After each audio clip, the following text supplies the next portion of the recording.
Gubernur Sumatera Selatan Herman Deru menegaskan, terkait video yang ramai di medsos, seorang ibu di Musirawas Utara dalam kondisi akan melahirkan, ditandu warga dan petugas puskesmas melewati jalan rusak untuk menuju puskesmas terdekat. Menurut Herman Deru, rusaknya jalan di kawasan itu diduga disebabkan karena sering digunakan warga untuk membawa sawit dengan tonase yang besar. Hal itu membuat jalan menjadi sulit dilewati ketika hujan, karena berlumpur dan licin. Pemerintah Provinsi Sumatera Selatan pun saat ini menunggu kabar dari Pemkab setempat untuk memperbaiki jalan agar bisa dapat kembali digunakan warga. Itu jalan di salah satu desa di Rawas Ilir,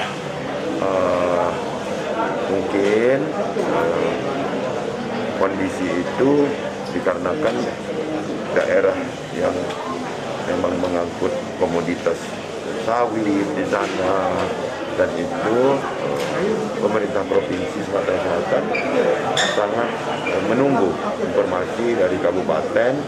Kalau memang keuangannya tidak memadai, maka pemerintah provinsi akan membantu. Ya, itu Kabupaten Bandung.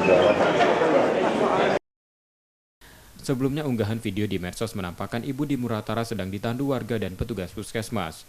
Belakangan diketahui warga yang ditandu bernama Rusmina 40 tahun, tinggal di Dusun 7 Sungai Gulo, Desa Beringin Makmur 2, Kecamatan Rawas Ilir, Muratara, Sumatera Selatan. Karena tak dapat melahirkan secara normal, petugas puskesmas membawanya ke puskesmas. Namun karena jalan sulit dilewati akibat rusak, ibu hamil itu ditandu dengan berjalan kaki.